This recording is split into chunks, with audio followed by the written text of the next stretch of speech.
Jangan salah dalam berorganisasi nantinya. Pesan buat santri Pondok Pesantren Rahmatul Ummah, khidmatnya ke Jamiah Nahdlatul Ulama. Insya Allah jangan kemana-mana. Walaupun PWI Laskar Sabilillah bukan Banom NU, kita harus katakan bukan Banom, karena kalau Banom itu harus koheren dengan PBNU. Bukan Banom NU, dia organisasi yang punya SK Kemenkumham tersendiri. Tapi PWI Laskar Sabilillah tidak boleh berseberangan dengan NU. Kita ambil contoh Jatmi. Jatmi itu bukan Banom NU, tapi kita tahu di mana-mana Jatmi itu selalu seiring sejalan dengan NU. Tafsir Al-Jamaah dalam perkataan Umar ini dan hadis-hadis Nabi itu bukan organisasi. Karena organisasi itu firqah, tapi Al-Jamaah di sini adalah negara. Mengapa negara? Karena negara adalah satu-satunya institusi resmi yang disepakati, satu-satunya oleh semua orang. Itu namanya negara. Nah, dalam rangka memperkuat Al-Jamaah negara, maka hadirlah Jamiah Nahdlatul Ulama. Maka NU tidak boleh merasa di atas negara. Halo, ingatkan kepada semua kader-kader Nahdliyin, NU nggak boleh merasa di atas negara. Muhammadiyah nggak boleh berada di atas negara. MUI cuman ormas, MUI pun nggak boleh berada di atas negara. Baik MUI, NU, Muhammadiyah harus ada di bawah negara, pilar NKRI. Siapa kita? Siapa kita? Siapa kita? NKRI, Pancasila. Ya lal waton, ya lal waton, ya lal waton. Hubulillah, salatullah, salamullah ala yasin habibillah. Tawasalna bismillah ilhadi rasulillah wa kulli mujahidinillah bi ahlil badri ya Allah. Ilahi sallimil ummah minal afati wan niqmah wa min hammin wa min ghummah bi ahlil badri ya Allah. Salatullah salamullah ala toha rasulillah. Salatullah salamullah ala yasin habibillah. Siapa kita? Siapa kita? Siapa kita? NKRI, Pancasila. Tepuk tangan.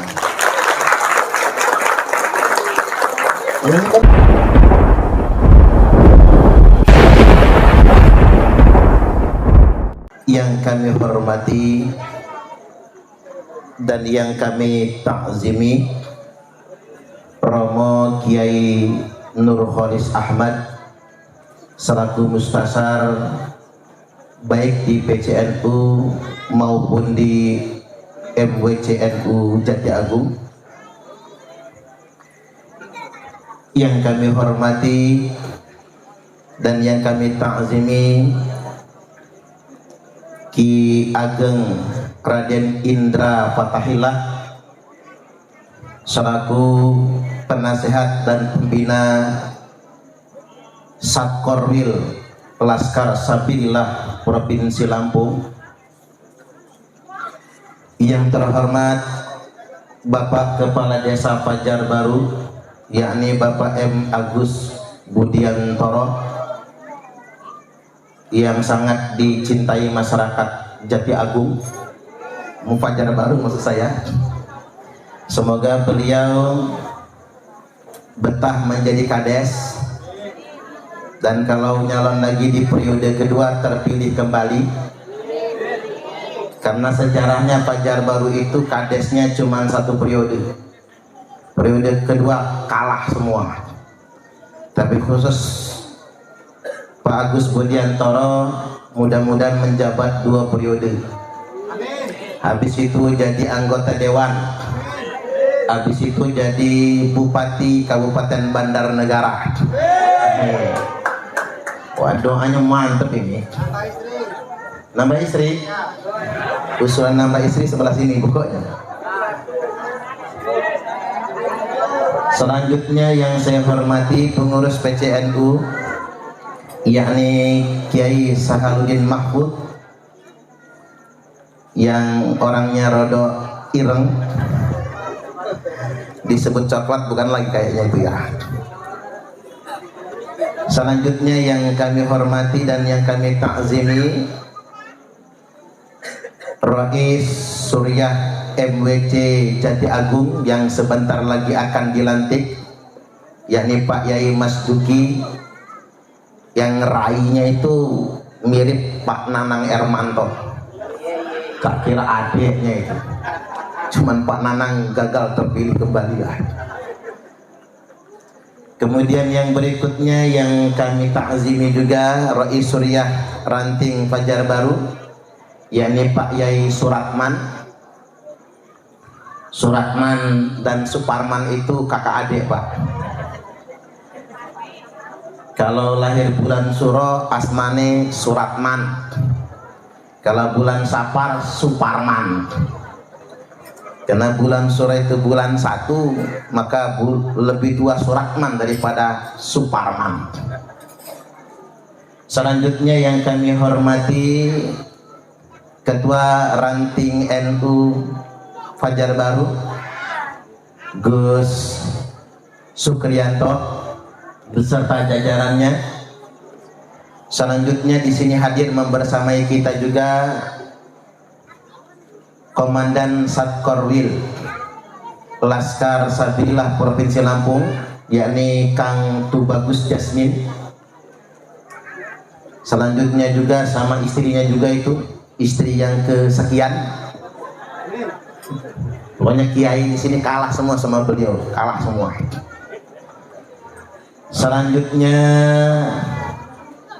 membersamai kita juga ada di sana beberapa pengurus pimpinan wilayah perjuangan Wali Songo Indonesia dan Laskar Sabilillah, baik di tingkat wilayah, tingkat kabupaten, dan termasuk juga yang di Fajar Baru. Juga di sana ada Sayyid Muhammad Afandi. Sayyid Muhammad Afandi ini adalah keturunan dari Sayyid Abdul Kahfi. Sayyid Abdul Kahfi adalah pendiri pesantren tertua se-Asia Tenggara. Ini pesantren Al-Kahfi Somlangu Kebumen. Sayyid beneran nggak sombong, Sayyid beneran biasa aja. Tapi yang ngaku-ngaku itu songongnya naudzubillah. Udah kayak jadi majikan. Juga di sana ada Kang Towi, keturunan dari Minak Pencurit ya, kerajaan tertua di Provinsi Lampung, yakni Kerajaan Tulang Bawang. Selanjutnya Ustadz Mahfudin, para kiai, para asatidz, termasuk juga saya lihat banyak ustadz dari pondok kita, Pondok Pesantren Rahmatul Ummah, dan Ustadz Amirul Mukminin Al-Hafidz, Ustadz Mukhlis Ali, Ustadz Erwin itu, dan yang lain-lainnya, para kiai, para asatidz, bapak-bapak dan ibu-ibu, apa kabar? Sehat? Sudah ngantuk belum? Santri-santri nggak boleh mainan, malu sama Pak Yai Nurkholis. Lihatnya ke sini, udah puas jajan tadi? Perasaan warawiri beli cilok ya. Jadi sekarang wayahe ngaji dulu ya. Wayahnya ngaji dulu. Ini suaranya masih agak camplang, apa ya sebabnya ya? Nanti saya teriak-teriak bengak-bengok, dia peka kuping. Air minumnya belum enggak, tukang son dibuletin lagi. Pokoknya tanpa efek sama sekali, biar di syutingnya enak. Emang yoga di situ nyutingnya? Nggak enak kelihatan pinggir itu, nggak bisa sebelah sono tah? Nggak terlalu ini. Nggak dapat itu kabelnya ya? Oh ya, nggak apa-apa. Nanti atau yoga ambil moving jamaah pakai ini, nanti ngambil video depan pakai ini aja. editing. Ini tim media PWI Laskar Sabilillah, Pak. Ini tim media, itu juga tim media, ya dua-duanya juga di NU. Baik hadirin wal hadirat rahimakumullah, hari ini kita peringatan hari lahir Nahdlatul Ulama atau hari lahir Jam'iyah Nahdlatul Ulama. Kalau berdasarkan kalender Hijriah, maka ini usia NU yang ke-102, 1 abad lebih 2 tahun. Karena NU didirikan pada tanggal 16 Rajab tahun 1344 Hijriah. Nah, kalau berdasarkan kalender Samsiah, umur NU hari ini baru 99 tahun, 1 abad kurang setahun, yakni dihitung dari sejak tanggal 31 Januari tahun 1926. Dan kebetulan Pondok Pesantren Rahmatul Ummah itu didirikan, peletakan batu pertamanya pas hari Senin tanggal 31 Januari tahun 2022. Ini pas betul, jadi hari lahir Jam'iyah Nahdlatul Ulama bersamaan dengan tanggal yang sama, kita membarengi tanpa sengaja itu. Karena tukang nanya kapan dimulai, ya sudah besok Senin kata saya. Kita mulai pembangunan, peletakan batu pertama. Ternyata Senin tahun 2022 itu bertepatan dengan 31 Januari. Berarti harlah NU bersamaan dengan harlah juga Pondok Pesantren Rahmatul Ummah. Halo? Bapak-bapak, ibu-ibu, ini santri anak-anak kita semua.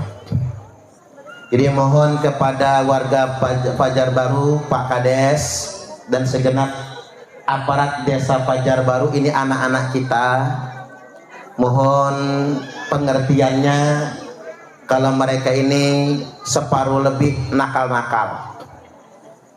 Ya, kita semua sudah sama-sama tahu yang namanya anak mondok di pesantren itu minimal 50%-nya dipondokkan orang tua, karena orang tuanya sudah nyerah ngasuh di rumah. Gitu begitu ya, baik. Orang tuanya udah pegel ngasuh di rumah, maka mohon maklum kalau anak dititipkan ke pondok, masih banyak yang nakal-nakal. Bukan pondok yang salah, bukan kiainya yang salah, bukan ustadznya yang salah. Ayo kita didik bareng-bareng. Buat santri putra, jangan nakal-nakal lagi ya. Ini begini Pak Yai Nur Kholis, ini curhat saya ini. Belum nyampe seminggu yang lalu santri kita ini maling kotak amal. Jadi maling kotak amal di Sidosari, ketangkap warga, digebukin nganti bonyok. Saya nggak mau ngebela santri salah, nggak mau. Cuman saya mohon kepada masyarakat juga di sana, Bu Yau, kalau santri ya jangan nemen amat ngegebuknya itu. Sampai tak pisum ke rumah sakit Airan, bonyok semua kayak ngegebukin begal motor. Itu kan santri. Mereka juga di bawah umur loh, masih SMP. Salah masalah kapok. Makanya jangan diulang. Kapok sekalian. Karena begini, kita di pondok itu saya pantangan betul menghukum santri pakai mukul. Itu cara dulu lah. Zaman sekarangnya apa-apa viral soalnya. 2 pantangan di pondok itu. 1, kekerasan. Maka santri yang membuli junior langsung kita pulangkan. Matur suwun nggih. Yang kedua, perbuatan asusila. Kalau berhubungan dengan perbuatan asusila, maka pasti langsung kita pulangkan. Tapi kalau kenakalan yang lain, kita akan terus bimbing. termasuk yang kemarin. Tapi ini peringatan terakhir ya, buat yang berbuat kemarin, malu pondok kita. Cuman mohon kepada Pak Kades, untung bukan di Pajar Baru ya. Kejadiannya mohon kalau begitu lagi santri kita ini mau dikampleng nggak apa-apa, disepak nggak masalah. Walaupun di pondok nggak dilakukan itu, kalau mereka ini ketahuan nakal, maling rokok di warung umpami nggak apa-apa, tapi jangan dibonyokin Itu santri masih SMP tuh Pak Yai, satu disuruh duduk kanan, satu disuruh duduk kiri, langsung disikut sekuat-kuatnya, langsung bengep mukanya, matanya. Yang ngikut itu preman bertato, seolah-olah dia orang suci. Nah nggak boleh yang kayak gitu. Itu kan anak di bawah umur.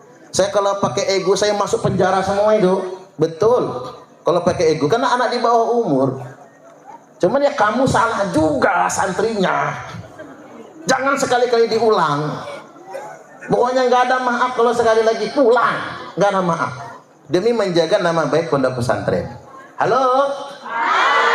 Dengerin ya, resiko sih ceramah depan santri dewe, marah akhirnya. Baik hadirin Bapak Ibu rahimakumullah. Saya lupa ngapunten muslimat kok nggak disebut dari tadi. Padahal apalah kita tanpa muslimat ini Pak. Ibu-ibu muslimat Pajar Baru beserta semua keluarga besar Nahdlatul Ulama ranting Pajar Baru. Istri saya juga muslimat Bu, itu sudah lulus PDPKPNU, itu satu angkatan sama saya. Saya ketua kelas, dia wakil ketua kelas. Keren kan? Tepuk tangan, tepuk tangan. Langsung saya tanya dia, gimana? Kata saya habis PDPKP ikut PMK, siap ikut PMK. Jadi PMK NU kita daftar di Lampung Timur di Pondok Pesantren Darussalamah Gusdar. Jadi nanti insya Allah berpuasa PMKNU untuk di Lampung Timur. Baik hadirin wal hadirat rahimakumullah, Bapak Ibu, Rasulullah sallallahu alaihi wasallam telah bersabda, utitu bil buraq, pada malam itu didatangkan kepadaku buraq, farakibtuhu hatta ataitu baital maqdis, aku menunggangi buraq ini kata Nabi sehingganya aku tiba di Baitul Maqdis. Thumma dakhaltul masjida fa shallaitu fihi rak'atain, lalu aku masuk masjid kata Nabi, salat 2 rakaat. Selesai salat 2 rakaat, thumma kharajtu, lalu aku keluar di beranda masjid. Faja'ani Jibril, mendatangi aku malaikat Jibril, bi'ina'im min khamrin, dengan secawan khamar atau katakanlah segelas khamar, wa ina'im min laban, dan segelas susu. Nabi disuruh milih susu atau khamar. Nabi sempat mikir kira-kira mana yang harus dipilih. Tahu khamar? Khamar itu susu genderuwo, warnanya sama putih. Kalau bahasa kitanya tuak, tuak warnanya putih, susu warnanya putih. Warnanya sama-sama putih, tapi isinya beda. Nabi disuruh milih. Kemudian kata beliau, fakhtartul laban, aku pilih segelas susu. Wa qala Jibril, Jibril berkata, ikhtartal fitrah, pilihan kamu tepat sekali Muhammad. Laqad asabtal haqq, pilihan kamu pilihan yang benar. Loh Jibril, umpama yang saya minum khamar emang apa jadinya?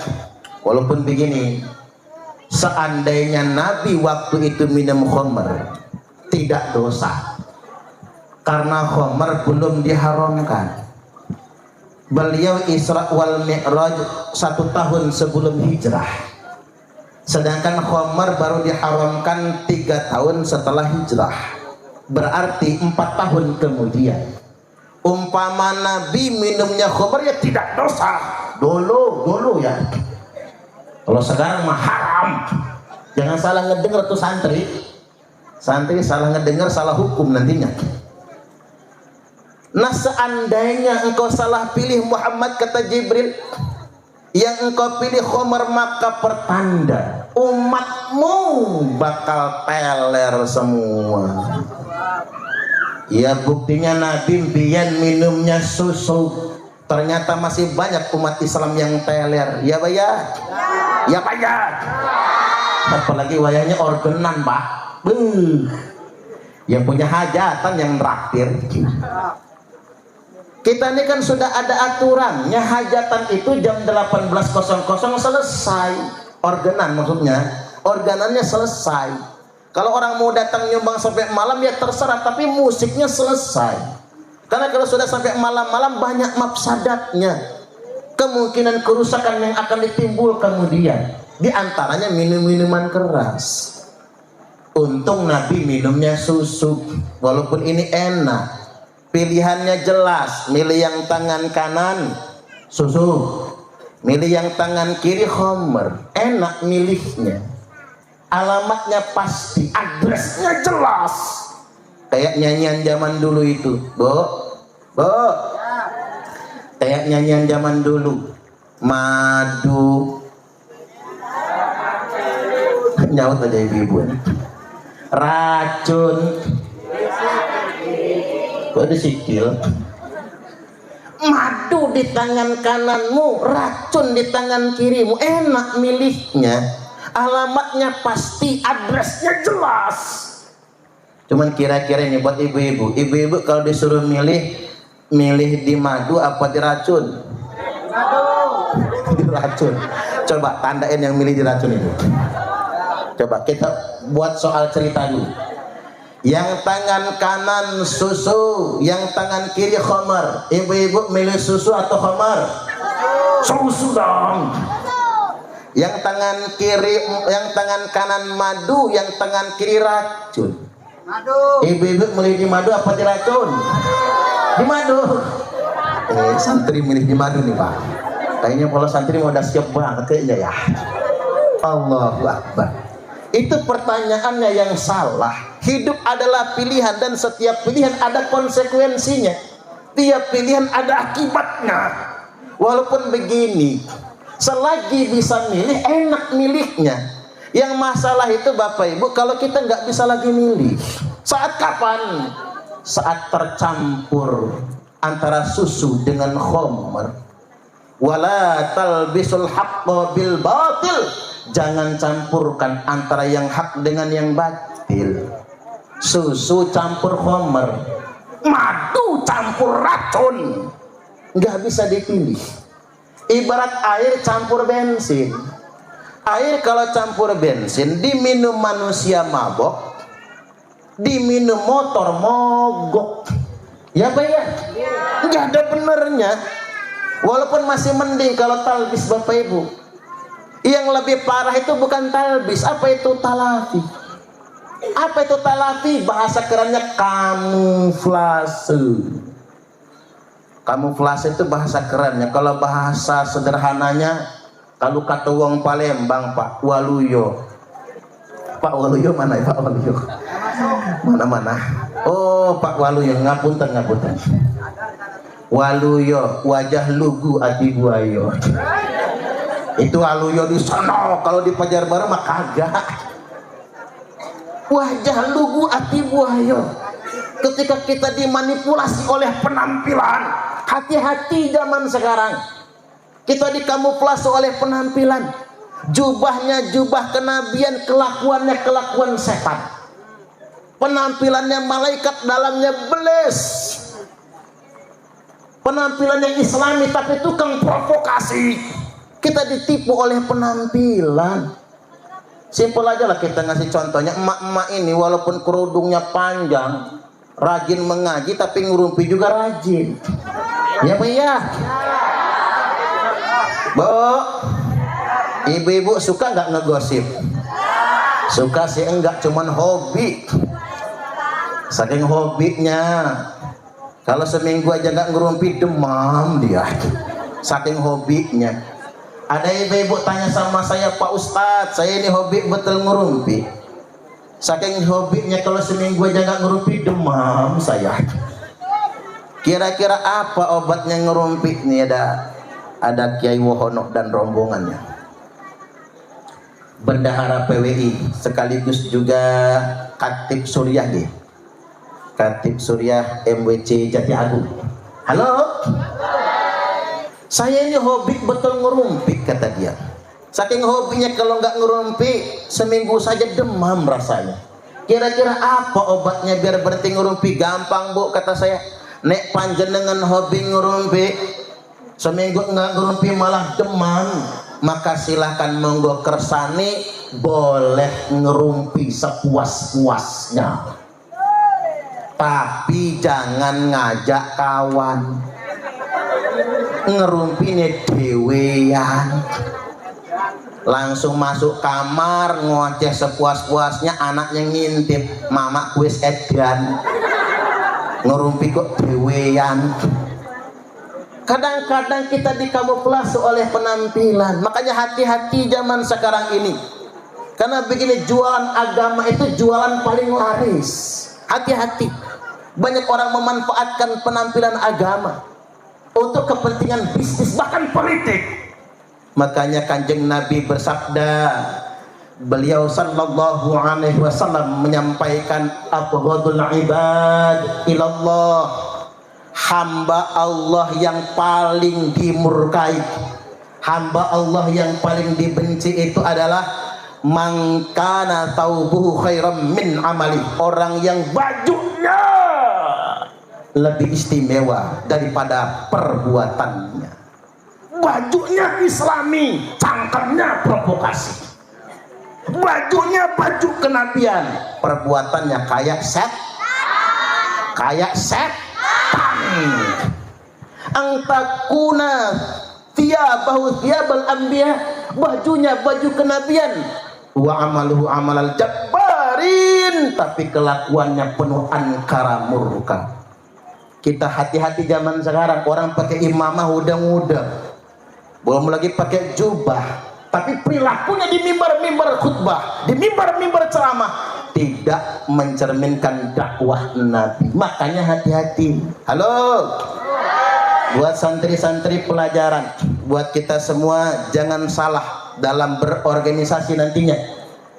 Pesan buat santri Pondok Pesantren Rahmatul Ummah, khidmatnya ke Jamiah Nahdlatul Ulama. Insya Allah jangan kemana-mana agar kita tidak terjebak dengan kamuflase. Lihat Kiai NU, Yai Nur Kholis, santrinya hampir 500. Itu kalau punya sekolah formal berapa miliar bosnya itu. Santrinya hampir 500, tapi cuman pakai batik. Yai Mas Duki cuman pakai kemeja. Saya tahu lah Yai Mas Duki itu pakai kemeja, pengen ecak-ecaknya nandingin Kiai Anwar Zahid gitu maksudnya. Makanya pakai kemeja begitu. Kiai KN itu sederhana, pecinya peci hitam. Ini saya tumben pakai peci hitam ya. Pecinya peci hitam, bajunya cuman kemeja. Coba lihat Gus Baha, wong sarungnya aja keriting Gus Baha itu. Keriting itu bukan karena nggak rajin, karena memang sudah kelamaan dipakai. Ya mau nggak mau gosokan udah nggak mempan lagi. Nggak penting bagi Kiai NU itu penampilan, yang penting adab, yang penting ilmu, itu yang terpenting. Makanya buat santri-santri, jangan sampai ada orang yang berjubah agama lalu memanipulasi kita, gampang percaya begitu saja. Maka pilihan kita selalu Jamiah Nahdlatul Ulama. Saya ingin sampaikan juga kepada semua pengurus PWI Laskar Sabilillah, ingat bahwasanya induk kita adalah NU, bapak kita adalah NU. Tidak boleh ada pengurus PWI, kader PWI, kader Laskar Sabilillah membentur NU, nggak boleh sama sekali. Ya karena PWI itu baru umur 1 tahun. Yang namanya organisasi itu bukan malaikat yang mengelola, tetap manusia juga. Ya Pak ya? Jangan mendewa-dewakan organisasi. Makanya saya paling pantang itu.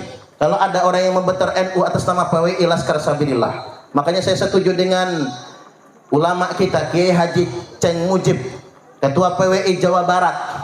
Apabila PWI LS melawan NU, saya orang pertama, kata beliau, yang akan melawan PWI Laskar Sabilillah. Ini dengar untuk Laskar nih, Laskar ini Bansar semua ya. Malam ini aja karena ketuanya ceramah pakai hitam-hitam.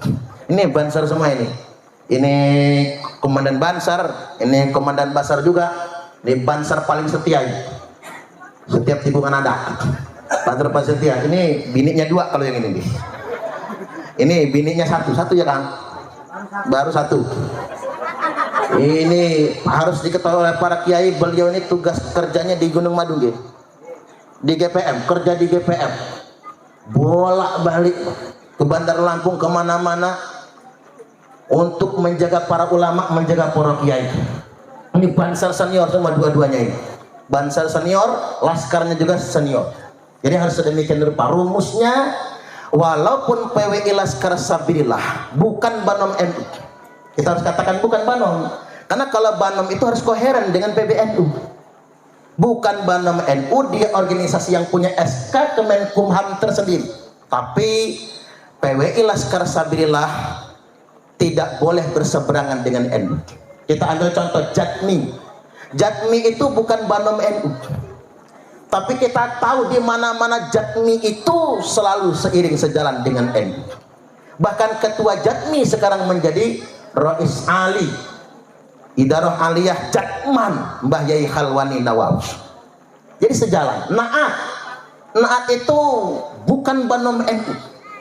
Lembaga pencatat nasab keturunan Wali Songo itu bukan Banom NU, tapi Naat harus senantiasa sejalan dengan Jamiah Nahdlatul Ulama. Sama dengan PWILS, dia bukan Banom, tapi sejalan dengan misi visi Jamiah Nahdlatul Ulama.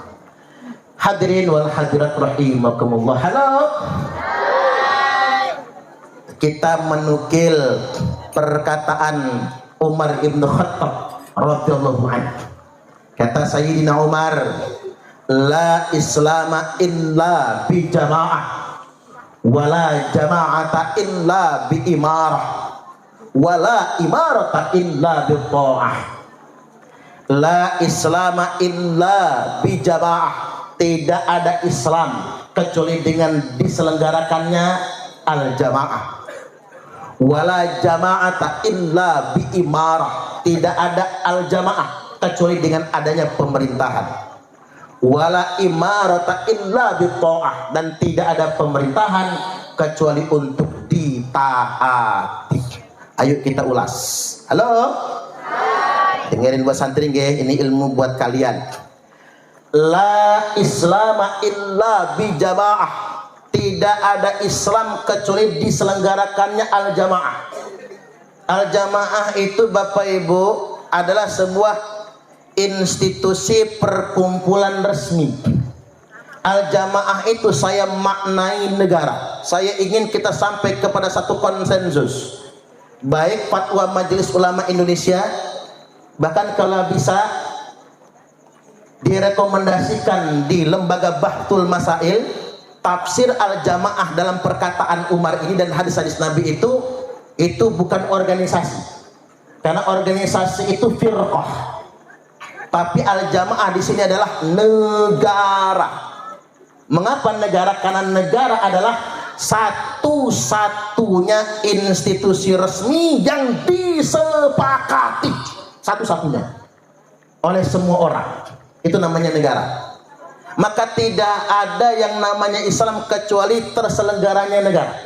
Adanya negara dalam konteks ini, Negara Kesatuan Republik Indonesia adalah dalam upaya kita agar sempurna menjalankan syariat Islam.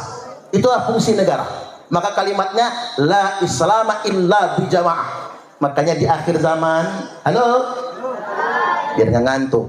Makanya di akhir zaman Bapak Ibu, makanya di awal Nabi bersabda, di akhir zaman ini hanya ada satu firqatun najiyah, firqah yang selamat.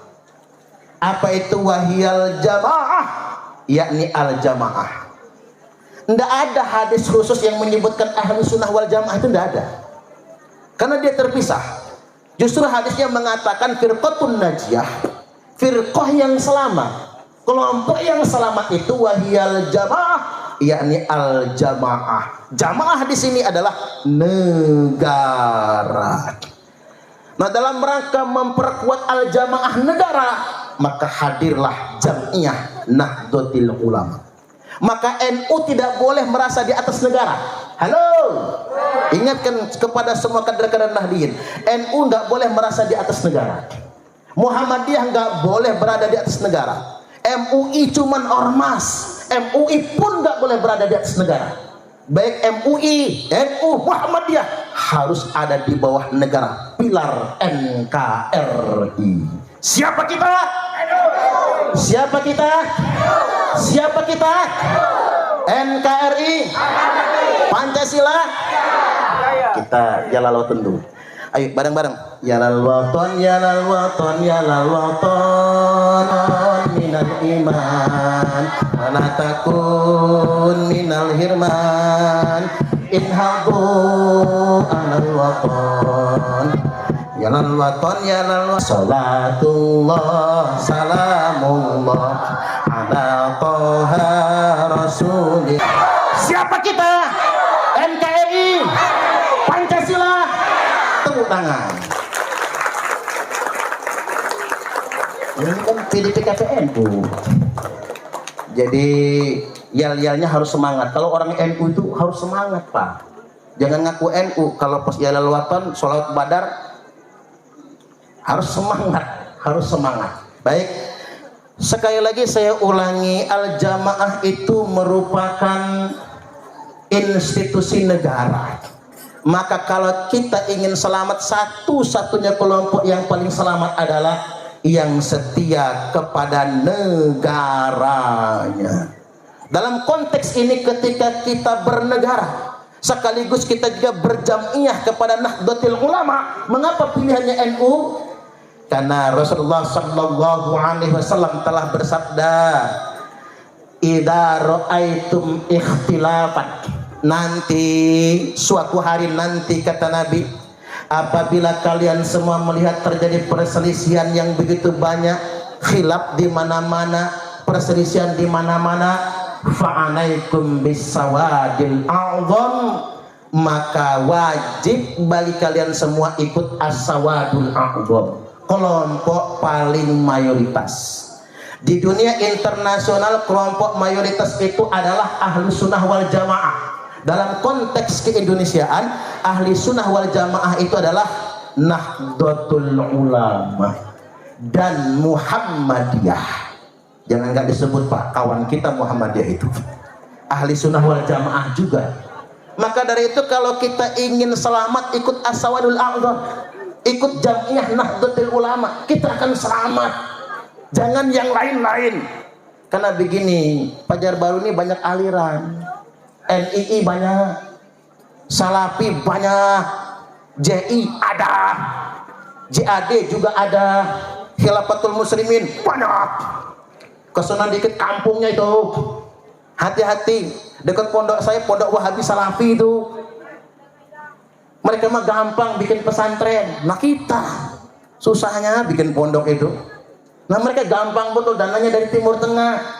Maka dari itu, ayo kita kuatkan kembali komitmen kita kepada Jam'iyah Nahdlatul Ulama. Hadirin wal hadirat rahimakumullah.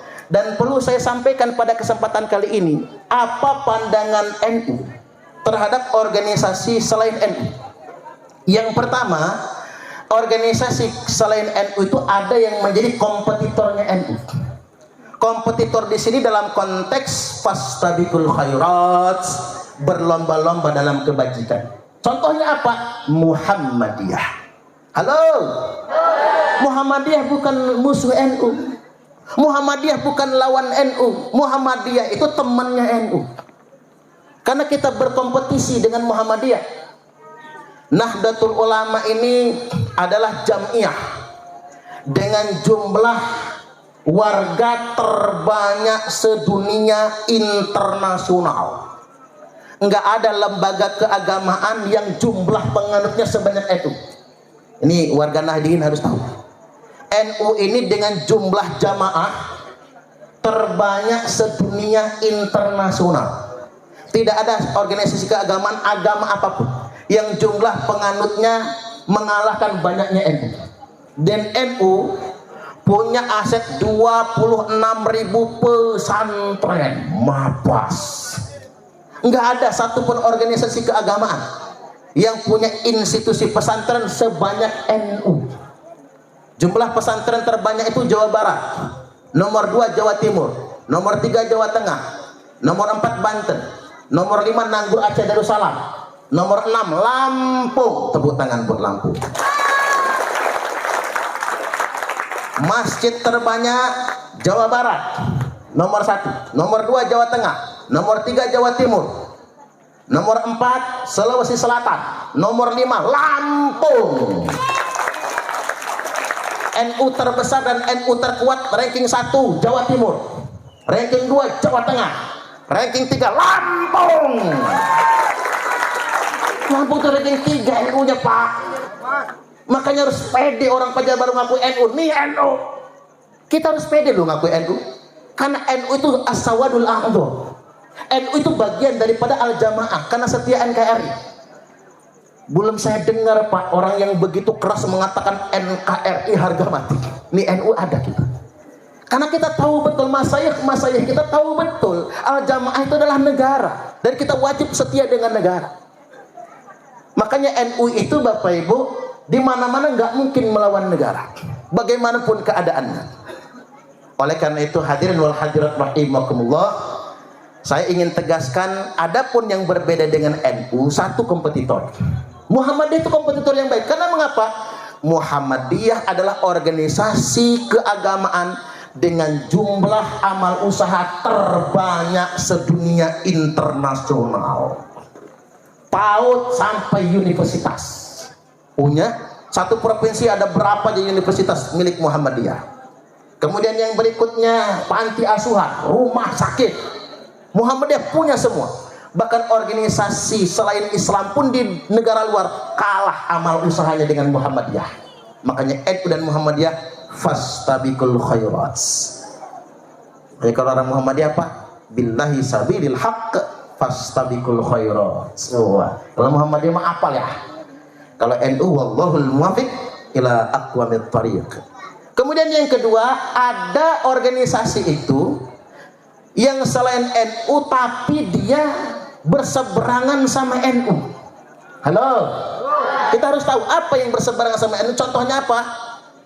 HTI, Hizbut Tahrir Indonesia, itu bertentangan sama NU karena Hizbut Tahrir hendak menghancurkan negara kesatuan Republik Indonesia. Mereka ingin ganti dengan sistem khilafah. Kemudian yang berikutnya lagi FPI, Front Pembela Islam, yang sekarang sudah berubah nama menjadi Front Persaudaraan Islam. Mudah-mudahan selamanya tidak akan diizinkan oleh pemerintah. Cocok. Awas pemerintah kalau diizinkan. Karena mengapa? Manhajnya bertentangan sama NU. Malah kerjaan mereka mempersekusi kiai-kiai NU. Kemudian yang berikutnya JI, organisasi teroris. NII udah jelas. Ini organisasi-organisasi, dia bukan NU dan berseberangan dengan NU. Karena mereka ingin merusak negara, wajib kita lawan. Halo? Wajib kita lawan. Yang ketiga, ada organisasi yang dia bukan bagian dari NU, tapi dia menguatkan Jam'iyah Nahdlatul Ulama. Seperti yang saya sebutkan tadi, Na'ah, Jatmi. Kayak di Lampung Tengah itu ada Nahdlatul Ma'ahid. Kayak RMI kalau di NU Pak. Itu pesantren yang gabung di Nahdlatul Ma'ahid itu pesantren NU semua. Tapi dia bukan RMI. Dia tidak berseberangan dengan NU, tapi menguatkan NU. Dan dalam konteks ini termasuk PWI, Laskar Sabilillah. Dia warga Nahdien, kader-kader NU semua mendirikan PWI Laskar Sabilillah. Bukan NU sebagai panom, tapi dia merupakan organisasi yang menguatkan Jam'iyah Nahdlatul Ulama. Setidak-tidaknya Pak Yai, saya punya 5 alasan. Nah ini harus kita populerkan se-Indonesia itu. Yang pertama, sejak munculnya kajian Kiai Imaduddin Utsman Al-Bantani dan sejak adanya PWI Laskar Sabilillah, orang-orang yang tadinya mengklaim sejarah NU sudah tidak berani bunyi lagi. Coba bayangkan, mereka berani mengatakan pendiri NU itu ada 4, nambah 1, yakni Habib Hasim bin Yahya. Suaking manutnya kiai-kiai kita sama Habib, nggak berani ngebantah, sampai kemudian ditulis buku yang sengaja untuk membelokkan sejarah Jamiah Nahdlatul Ulama. Para kiai kita mau ada kesungkanan untuk membantahnya. Karena mengapa? Oh, dia cucu Nabi soalnya, Pak. Ada juga Habib yang nyanyi di panggung apa? Habib Rizik guru NU,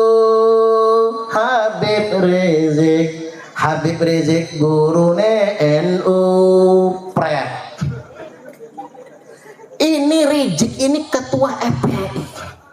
Kerjaannya menghina Gus Dur, ngomongin Gus Dur buta. Selama ini kita nggak berani mengkritiknya, Pak, karena takut kalau itu putunya Kanjeng Nabi. Nah, sejak ada kajian Kiai Imad dan nyata bagi kita, oh ternyata bukan, mulai warga Nahdliyin berani mengkritik dan terbongkar semua klaim-klaim terhadap sejarah Jamiah Nahdlatul Ulama. Ini nggak bisa kita hilangkan. Yang kedua, klaim terhadap sejarah Negara Kesatuan Republik Indonesia. Sejarah kita diklaim, Wali Songo kemudian dibaalwikan. Ini fakta loh, Pak. Siapa yang berani berbicara ketika Wali Songo dibaalwikan? Nah, di sini ada saksi sejarah garis darah Sayyid Muhammad Afandi. Kakeknya adalah Syekh Abdullah Kahfi, pendiri pesantren tertua zaman Wali Songo. Itu saksi sejarah. Dan tes DNA-nya J1. Sidogiri juga begitu, tes DNA-nya J1. Jelas itu Bapak Ibu. Sedangkan yang hari ini mengklaim Wali Songo, DNA-nya beda. Wali Songo DNA-nya J1, sedangkan mereka DNA-nya G, jauh ke beduk. Yang satu ke sono, yang satu ke sono. Udah beda itu. Sejarah NKRI diklaim, Imam Bonjol dihabibkan, sampai bendera merah putih diklaim, lagu-lagu kebangsaan kemudian diklaim. Dan ngapunten nih, ngapunten, pemerintah saja nggak berani ngomong. Saya tunggu-tunggu, adakah yang berani ngomong? Hei pemerintah yang digaji oleh rakyat, hei pemerintah yang menikmati kehidupan, digaji oleh rakyat, dibayar oleh rakyat, mana cangkemmu? Ada orang yang mengklaim pahlawan kita, mana cangkemmu? Halo? Ini selain Pak Agus, kalau Pak Agus mendukung kita soalnya. Saya mohon maaf, orang-orang yang digaji oleh rakyat, punya gaji besar, punya jabatan Bapak Ibu, yang punya kewajiban menjaga Negara Kesatuan Republik Indonesia, saat ada segerombolan orang mengklaim negara kita, mengklaim sejarahnya, mana suara orang-orang yang digaji oleh rakyat? Sejak adanya PWI Laskar Sabilillah, mereka nggak berani lagi mengklaim. Berarti kita menguatkan Bapak Ibu. PWI Laskar Sabilillah ini bukan provokator, menguatkan kehidupan berbangsa dan bernegara kita. Sampai mereka mengatakan Indonesia ini bintu tarik. Sampai kuping kita saja selip dengar itu, Pak. Pikir kita pintu kan? Ternyata nggak pakai huruf P, itu bahasa Arab bintu. Bintu niku Bu artinya anak wedok. Jadi Indonesia ini diklaim anak wedok tarim. Bahkan ada yang mengatakan bintu Hadramaut, anak wedok Hadramaut. Bahkan dalam bahasa Arab Amiyah, dalam bahasa Arab Pancaran, bintu itu artinya perempuan yang bisa ditiduri dengan dibayar bisyar. Halo, yang tahu istilah bisyar mana ya? Banyak tahu ya. Perempuan yang bisa tidur gara-gara dengan cara dibayar. Ini kan penghinaan kepada bangsa Indonesia. 2. Yang ketiga, mereka yang berani merendahkan kiai-kiai NU sekarang nggak berani lagi. Oh, zaman biyen kita tahu betul yang namanya kiai, Bapak Ibu, nggak boleh selevel sama Habib. Apa kata mereka? Satu Habib bodoh lebih mulia daripada 70 kiai yang berilmu. Kaki Habib ahli maksiat lebih mulia daripada endase kiai yang mengamalkan ilmunya.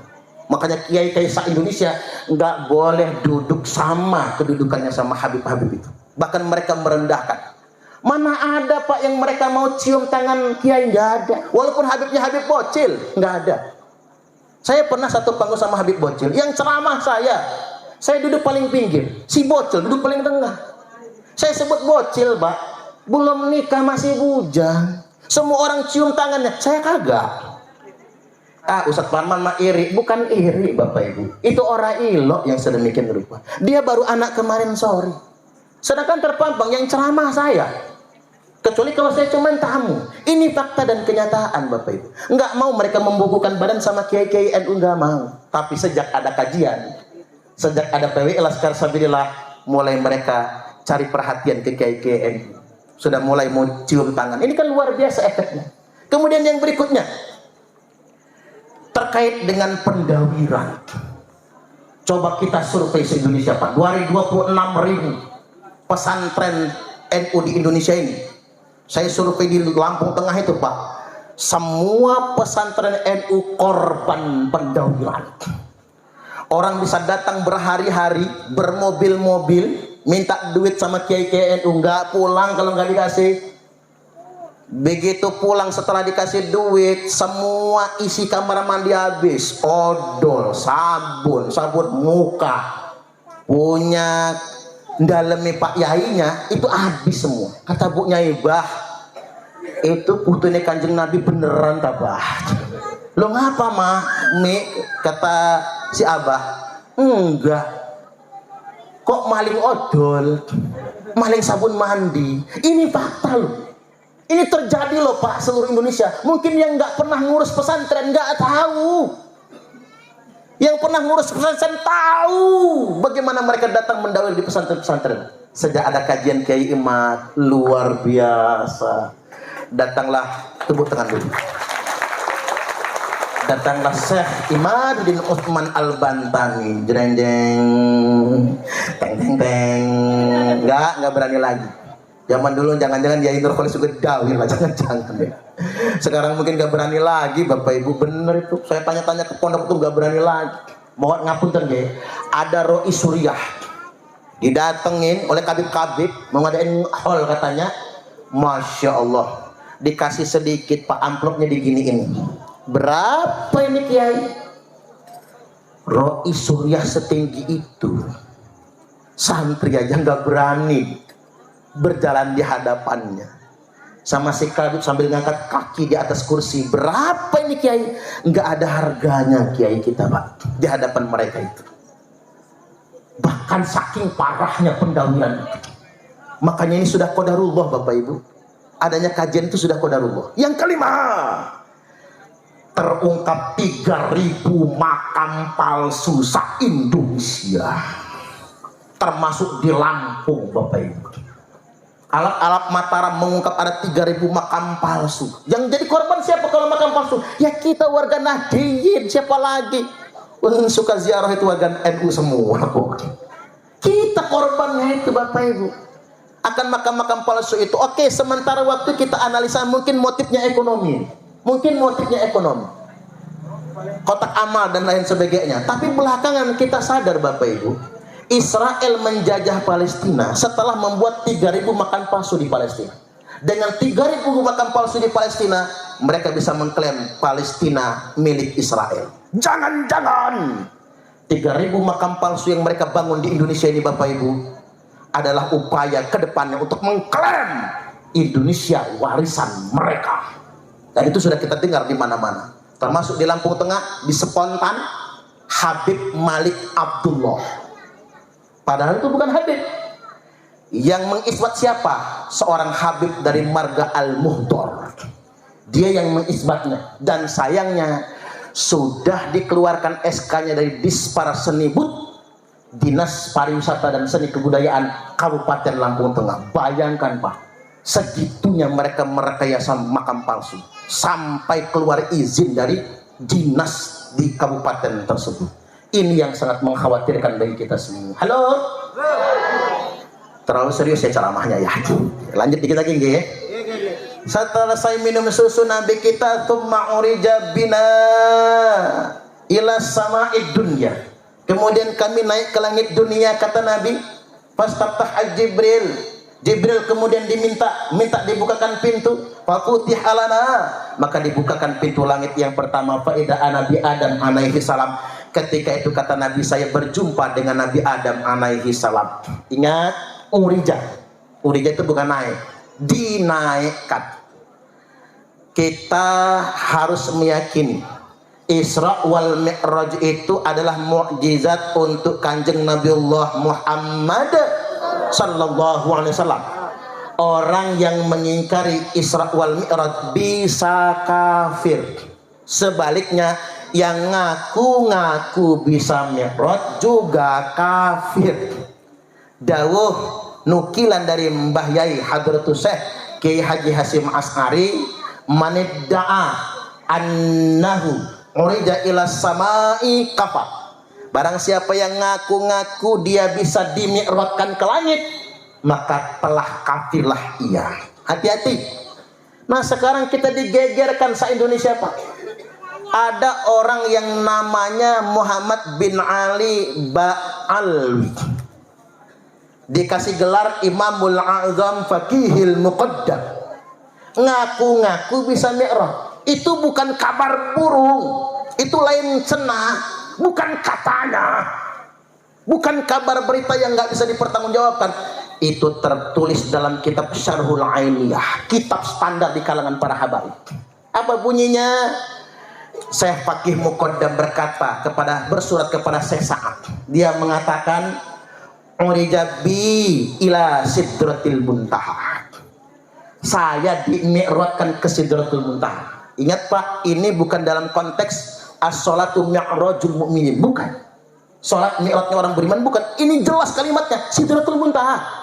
Urijabi ila sidratil muntaha. Aku dimi'rajkan ke sidratul muntaha sab'a marrat, 7 kali.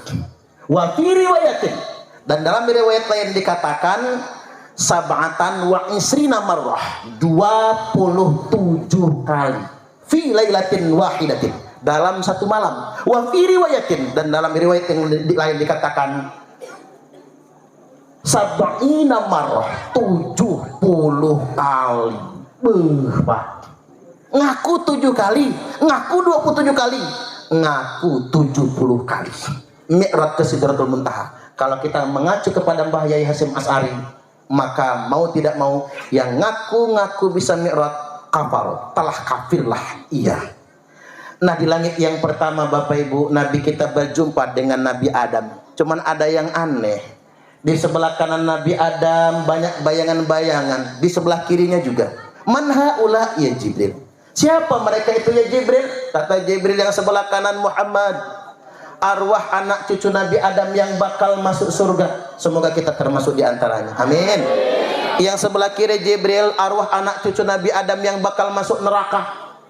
Makanya ada satu sesi dalam peristiwa Mi'raj, at-tala'tu fil jannati fara'aitu aktsara ahlihal fuqara. Aku kunjung ke surga kata Nabi, dan aku lihat kebanyakan penghuni surga itu orang fakir. Makanya yang miskin-miskin Bu, jangan kecil hati. Orang miskin masuk surganya duluan. Amin. Kalau sholat. Amin. Kalau nggak sholat, bablas ke nerakanya. Masuk neraka qoblal hisab nama itu Pak. Cuman begini Bapak Ibu, kalau suruh milih, kita semua milih kaya, bukan milih miskin. Gitu apa nggih? Tapi yang terpenting bukan kayanya, yang terpenting bermental kaya. Karena zaman sekarang banyak orang kaya bermental miskin. Rumahnya sudah gedong, lantainya sudah keramik, tapi masih nerima PKH. Ini di sono. Kalau di Banjarbaru, jangan-jangan pusatnya lagi. Ini buat jenengan sama istri saya ini. Biar istri saya kebetulan dia ikut, tak caramahin dulu dia ini. Biar nggak matrek Pak. Jadi orang yang bermental kaya, halo. Kalau kita ingin dikayakan oleh Allah, satu, jangan pernah terobsesi dengan punya orang. Syukuri yang punya kita. Orang yang paling sengsara itu yang mengen punya orang. Apalagi bapak-bapak yang kepengen sama bini tetangga. Sengsoro pak, rumput tetangga lebih hijau. Laki-laki yang rajin mencium istrinya relatif lebih panjang umur jika dibandingkan dengan laki-laki yang mencium istri tetangganya. Jajal kalau nggak percaya, dibacok orang kita. Jangan terobsesi dengan punya orang. Ini mah enggak. Tetangga beli mobil menggigil, tetangga beli motor gemeter, tetangga beli kulkas panas, tetangga beli ceret mencret. Yang kedua, kalau ingin bermental kaya itu sering-seringlah lihat ke bawah, jangan melihat ke atas. Unzuru ila man huwa asfala minkum. Lihatlah orang, lihatlah orang yang ada di bawah kalian. Wala tanzuru ila man huwa fawqakum. Jangan mendong, jangan lihat orang yang ada di atas kalian. Cobalah Bapak Ibu, betapa banyak orang yang kehidupannya lebih berat daripada kita, tapi mereka nggak berisik. Dia begini. Betapa banyak Bapak Ibu orang yang bebannya jauh lebih berat daripada kita, tapi dia menikmati bebannya, dia menikmati perjuangan. Lah kita baru susah dikit update status, susah sedikit bikin status di Facebook, semua orang tahu pada akhirnya. Maka lihatlah ke bawah. Kalau kata ibu saya, halo. Kalau kata ibu saya, teman ibu saya ini nggak bisa bahasa Indonesia, bisanya bahasa Inggris. Kata ibu saya, ame anak lemah, umak dek denak minta. Ame anak sare, umak nangis siang malam. Niki bahasa Inggris Kingston. King itu raja, stone itu batu raja. Tak terjemahkan ge. Ame anak lemah, umak dek denak minta. Ne anake seneng, ne anake sugih, ibu nggak pengen minta. Ame anak sare, ibu nangis siang malam, umak nangis siang malam. Ne anake susah, siang malam ibu menangis. Maka kata umak, halah kinai aban dipucot, tundoi saja baik ketik. Jangan lihat awan di atas, lihat saja jempol kaki. Apa maksudnya? Kalau kata ibu saya sambil ngebukin waktu masih kecil nakal, ame dihisarena, lah lama dihisare. Kalau kita susah nak, wes ketubien kita susah, nggak tumben jadi orang miskin, nggak tumben jadi orang susah. Halo santri, dengerin ya, nggak tumben jadi orang susah. Maka jangan heran, tak perlu melihat punya orang, syukuri yang punya kita. Santri putra, lihat motor butut di pondok? Ya. Lihat kan? Itu motor butut kita itu. Dulu waktu masih susah ngajar ngaji pakai sepeda, karena orang kasihan dibelikan motor mereknya Fitz X. Gara-gara santri nakal Pak Yai nabrak onak orang, ini motornya jadi bangke. Ini nanti kita coba perbaiki dulu motornya buat kenang-kenangan itu. Makanya jangan heran, pokoknya kita nikmati yang punya kita saja. Baik, yang berikutnya, wa talaqtu finnari faraitu aktsara ahlihan nisa. Dan aku kunjung ke neraka, kata Nabi. Aku lihat kebanyakan penghuni neraka itu perempuan. Halo, Bu. Kalau ngeliat rai-rainya ibu-ibu ini masuk surga semua lah kayaknya ya. Kayaknya. Benerannya nggak tahu saya. Cuman walaupun saya yakin ibu-ibu bakal masuk surga, ibu-ibu kudu tahu mengapa banyak perempuan dalam neraka. Satu, perempuan yang melawan suami. Perempuan tuh paling gampang masuk surga, paling gampang masuk neraka. Kalau ibu-ibu pengen masuk surga, taat suami. Kalau pengen masuk neraka, bu, lawanlah suami. Suami lagi tidur, bu, sepak palanya, gratis masuk nerakanya. Yang kedua, perempuan masuk neraka karena apa? Kurang syukur sama suami. Ada uang abang disayang, nggak ada uang abang ditendang. Kalau dompet laki lagi gemuk, mau dia dipeluk-peluk. Tapi kalau dompet lakinya lagi nipis, laki megang bilangnya najis, jijai bajai najong tralalah. Yang ketiga, perempuan banyak masuk neraka gara-gara apa? Gara-gara mengotori ranjang suami. Apa itu mengotori ranjang suami? Suami keluar rumah peras keringat banting tulang, kepala jadi kaki, kaki jadi kepala, badan berkarang tanah, bertaruh nyawa demi menafkahi istri dan anak-anaknya, bininya, memasukkan laki-laki lain ke dalam kamarnya. Itu terlaknat yang seperti itu tidak akan dapat walaupun baunya surga. Ada banyak hadis tentang pelacur yang tobatnya diterima masuk surga. Pelacur sengaja dagang, tapi saya nggak membenarkan Bapak, nggak bener ini, nggak dagang, nggak punya laki dia. Hati-hati buat yang punya suami, terlaknat dunia sampai akhirat. Baik, lanjut dikit lagi ya. Naik ke langit ke 2, 3, 4, 5, 6, 7. Di langit ke-7 Nabi berjumpa dengan Nabi Ibrahim. Idhuwa musnidan dhahrahu ilal baitil ma'mur, yang menyandarkan bahunya ke Baitul Ma'mur. Baitul Ma'mur itu adalah Ka'bahnya malaikat. Jadi manusia punya Ka'bah, Baitullah namanya. Malaikat punya Ka'bah, Baitul Ma'mur. Dari Baitul Ma'mur Nabi naik ke Sidratul Muntaha, tsumma dhahaba bi ila Sidratil Muntaha. Lalu saya dibawa pergi ke Sidratul Muntaha. Sampai Sidratul Muntaha kata Jibril, Muhammad berhenti sampai sini saya. Kamu lanjut dewek Muhammad. Jibril nggak berani kalau sendirian. Kata Jibril, innaka akrama 'alallahi minni. Engkau lebih dimuliakan Allah daripada saya. Kamu boleh naik, saya nggak bisa Muhammad. Singkat cerita, naik Nabi ke tempat yang sangat tinggi dan Nabi tidak menceritakan apa itu. Karena kita nggak ngaji tasawuf, nggak perlu kita bahas. Ini ngaji syariat soalnya. Maka Nabi duduk ihtiras membaca tahiyat, fa'auhallahu ta'ala alayya khamsina sholat. Lalu Allah wahyukan kepada saya 50 sholat. Ditawar-tawar tinggal 5 waktu sholat. Ya Muhammad, wahai Muhammad, innahunna khamsa sholawatin. Sesungguhnya dari 50 sholat tinggal 5 waktu sholat. Likulli sholatin asrun, satu sholat nilainya 10. Fadzalika khamsuna sholah, maka jumlahnya sama dengan 50 sholat. Wa ahidtu anni ahdan, dan aku buat perjanjian kata Allah, annahu man hafadha alaihinna liwaqtihinna adkhaltuhul jannah.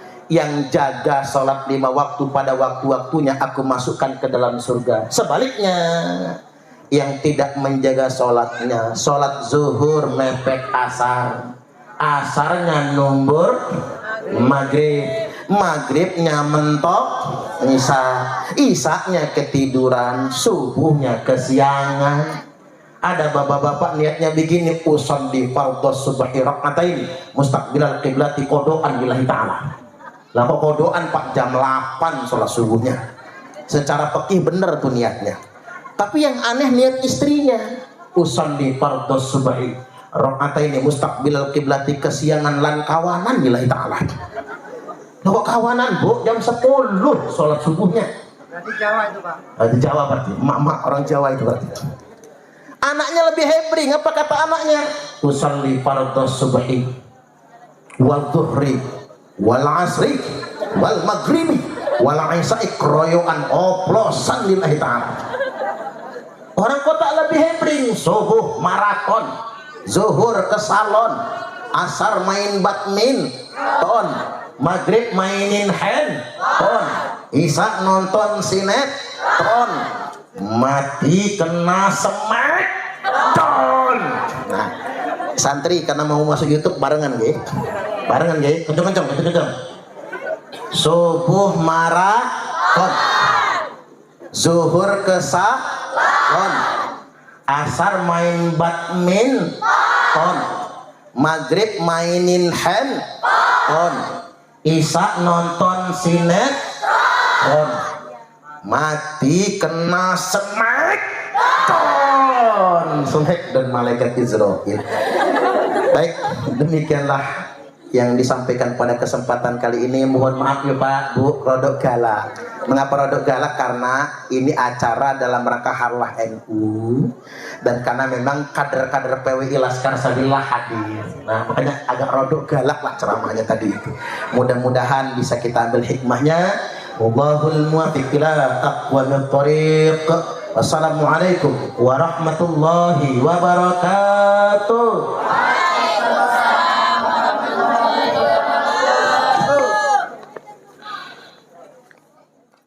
Kami adalah Laskar Sabilillah, pecinta Wali Songo dan para anbiya, pewaris peradaban Islam di Nusantara hingga berkibar bangsa Indonesia.